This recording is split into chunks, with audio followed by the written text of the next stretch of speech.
Hi అండి అందరికీ. మనిషి తెలుగు బ్లాగ్స్. ఈరోజు నేను చాలా ఇష్టంగా చేసుకున్నది రాగి సంగటి, ఉడకబెట్టిన గుడ్డు.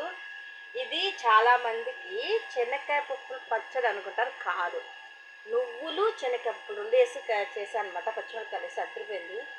ఒక చిన్న లెగ్ పీసు, ఒక చిన్న బొటాటో. సో ఇదనమాట నా లంచ్. ఈరోజు స్టార్ట్ చేద్దామా? కానీ సంగటి మాత్రం కాలిపోతుంది. నిజంగా చెప్పాలంటే ఇది కాలేటప్పుడు ఇలా పచ్చడి పెట్టేసుకొని మధ్యలో ఇలా ఎర్రగడ్డ,